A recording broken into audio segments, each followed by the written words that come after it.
Well, let's just see if the door's unlocked. Let's go. Knock, knock. Garrett?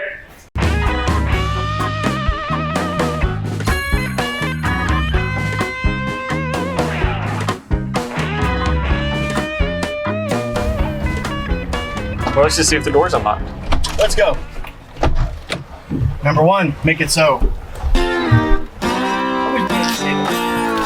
right. Knock, knock.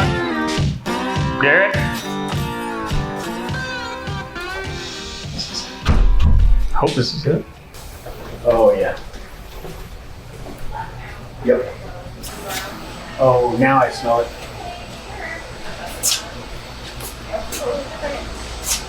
Hey man, what's up? How's it going? Good, how are you? Smell of the gods. Raining out there? Sprinkling. Starting to, yeah. Yeah. This is Mary. She owns West Pecan Coffee in Pflugerville.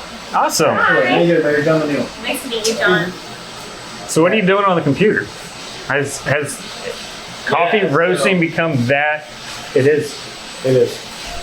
So, with all of my coffees, I've got a profile. Like, I've gone through and profiled them, and like, I'll do this like without getting too nerdy about it. But like, basically, you make the coffee how you want it to taste by manipulating different stages and parts of the roast, like increasing heat, giving it less heat, giving it more air.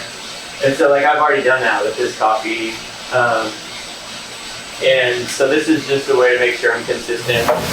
What are you roasting right now? This is just logging all this. This is the base for our espresso, which is Guatemalan, Santa Maria, and Cuba. So how long does it actually roast for? This one's 12 minutes and 49 seconds. So, okay, we was talking about this curved timeline. You can build development with like how long it takes you to reach a certain temperature. Mm-hmm. You can increase that duration, which enhances how the depth of flavor you want for what it has. That was a good way of putting it without getting too science-y. Yeah. It's kind of like, as a chef, it's the difference in reduction. Yeah. So yeah. if you're going to reduce, say, vinegar, you don't crank the heat up and just reduce it all down. You have to slow and low because you break up that acid. You need to develop it. Okay. But Yeah. So yeah, by lengthening and shortening these different stages, you're increasing or reducing acidity, increasing or reducing body, increasing or reducing sweetness. how'd you get started? Like, what made you just like produce those? I'm gonna buy a coffee roaster. Like, Yeah, it wasn't that simple. I used to own a cafe in Oklahoma, okay. and one of my friends bought. I never really intended to get into roasting, but one of my friends bought a 12-kilo pro batch. So as like he came to me and was like, "Hey, I'm really just trying to grow the specialty coffee industry in Western Oklahoma. If you want to learn to roast, just like buy your own green coffee, and I'll charge you $25 an hour on the sheet." Which, like, $25 an hour is so cheap. But him giving me that opportunity, I started getting out there and roasting my own stuff. And since I still owned the cafe at that point, I was like tasting it and getting like basically trying to figure everything out. And I was like, I'm burning through 20 pounds a batch in this big thing. Because there was just 12 kilos, so we're like rocking 20-pound batches and just losing a lot of money if a batch wasn't good. So I bought a little 1.5 kilo roaster, a little Korean roaster.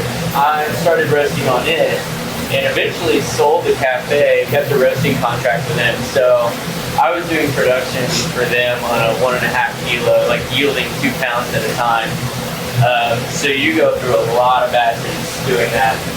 I got really good at just like learning like how to manipulate profiles, and like if you mess one up, it's only 2 pounds, like toss it and start over.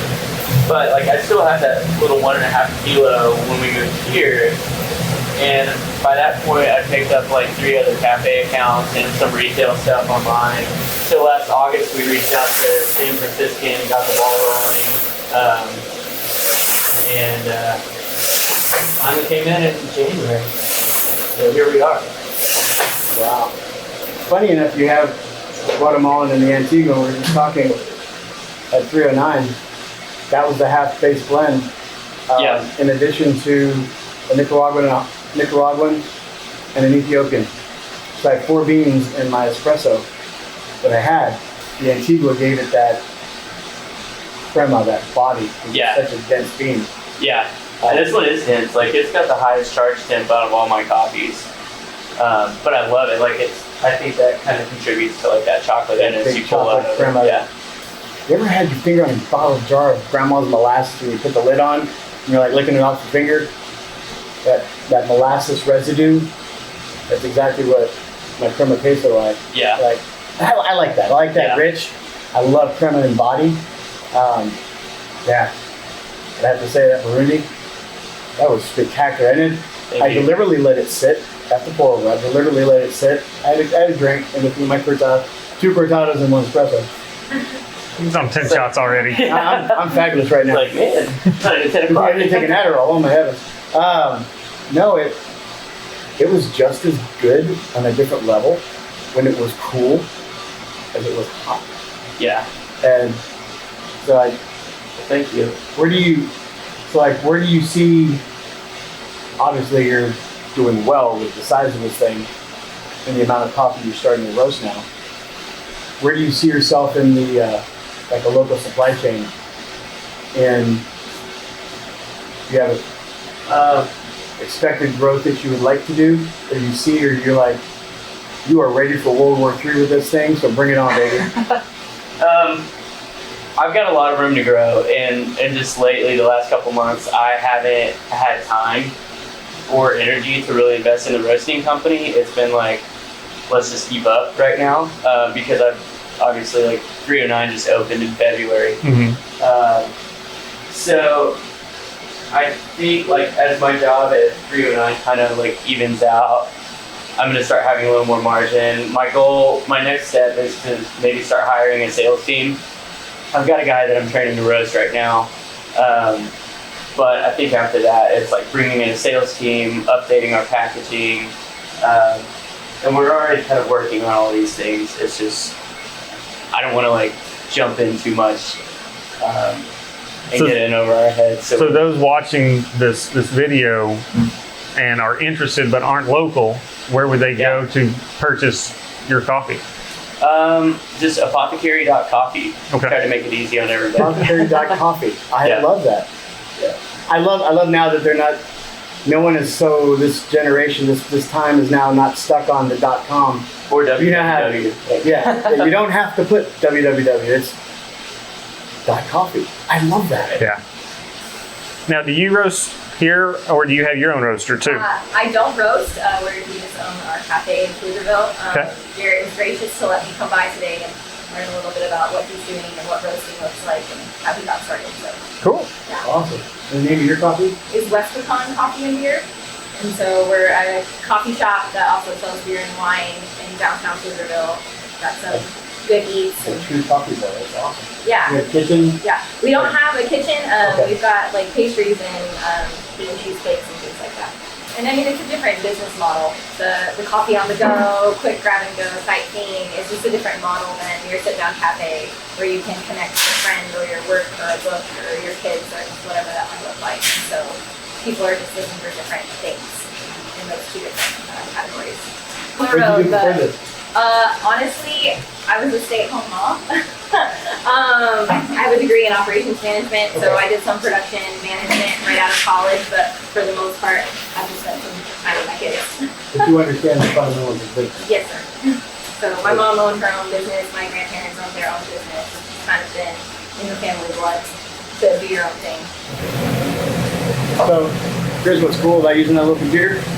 While it's down perfect, look at that. And you see the chassis with the bean splits, the color of that, and the color around. Even though you've got 2 different styles of beans, the big one and the tiny little one here, that's an exact verbatim. You shouldn't be able to differentiate which one makes it or where. And with a computer system like this that monitors down to the 100th of a degree, it can dial in. And you're consistent. Because consistency will kill you. Being inconsistent. Right. Because if I'm ordering my espresso and that batch I got next week, we roasted it a little bit darker, it doesn't even feel like it I got tastes 50 different. customers who just say, this sucks. Yeah. Like, The outside of the bean doesn't necessarily represent its darkness, I guess. So like once these cool down, you can pick them up, and actually we can show you on some of these. So like see all these wavy lines in here? I don't know if you can get the detail, but like when you're looking at the back, how it's still pretty like wavy back here. As beans get darker, those waves tend to like come out and it becomes more rounded and smooth on the back. So just because the color of the beans looks a little bit dark doesn't necessarily mean it's a dark coffee. And yeah, I may have gone a little bit further than what some third wave guy in Austin would. and that's what I was getting at. But it's like what I really shoot for in my coffees is like a well-developed body and sweetness. And like an Ethiopian is naturally going to have that like fruity acidity. But I don't want that to be all you taste. And so like, to me, as I go a little bit deeper with it, it increases that complexity, and it's not just like, oh, this is like strawberry watermelon. It's like, ooh, that beginning is like really strawberry watermelon, but now there's like this milk chocolatey sweetness that just kind of like lingers in your mouth. So I feel like if you go a little bit too light, you just kind of lose out on complexity and just get a lot of acidity. Here's where we get sciencey. At the beginning of the roast, we're going to roast with a lot of conduction. So in roasting, we roast with conduction, convection, and radiation. Plays a little bit of a part in it, but we don't know exactly how to measure radiant heat inside the roaster. But we do know how to measure conduction and convection. So right now, that drum that's rotating in there, that big steel drum, has a lot of heat. It's got a lot of thermal mass. So right now, I've got no gas on for the first like 30 seconds of the roast. You're like tempering the coffee beans so you don't shock them. Yeah, essentially, call it a soak. Yeah. What's your charge temp? 408. Charge temp is how hot that is when it's dropped in when the beans are right into it. Okay. Yeah. So right now I'm roasting with a lot of conduction. These beans are going from room temp to essentially the temp of that drum, or a little bit less than the temp of the drum. And as we progress through the roast, I want to start using a little more convection than conduction. So we're using hot air to continue to roast. So I increase my airflow.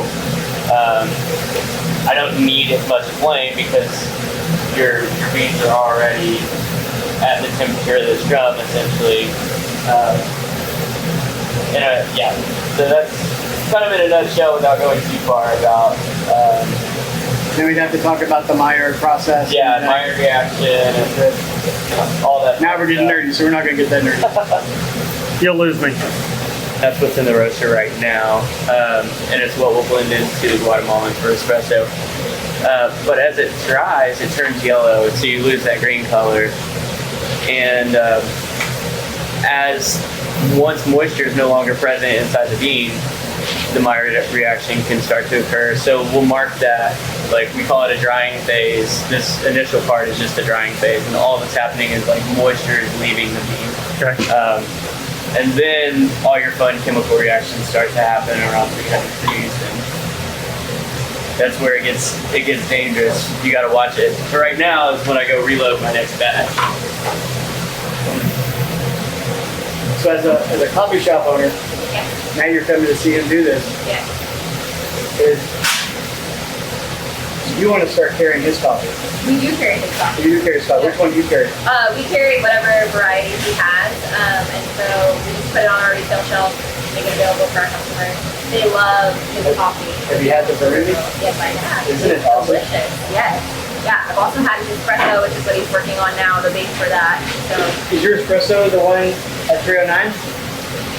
Mine? Yes. Yes. I loved it. Thank It you. was good. Thanks. Yes, I had 4.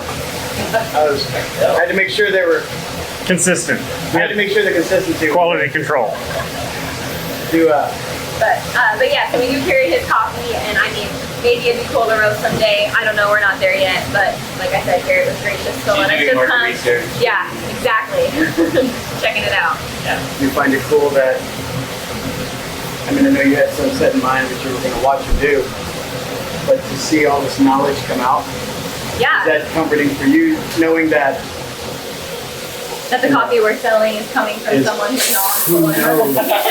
Yes. It's a craft. Yes. Oh, He for is- sure. I always tell my culinary students, getting time in the trench, no matter whatever it is.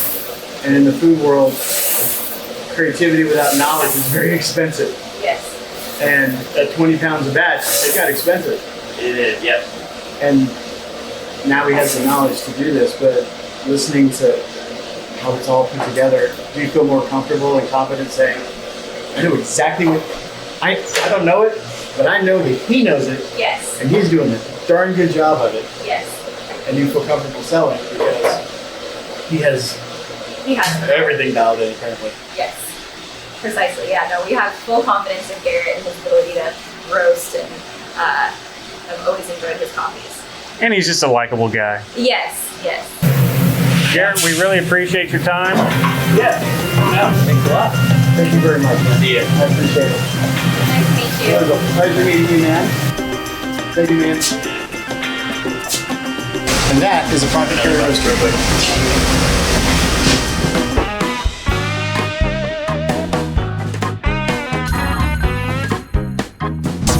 Wait, stop. Anyway, if you like what I'm doing, subscribe to my Facebook, follow me on Instagram, throw me a pin on Pinterest if you can, and follow me.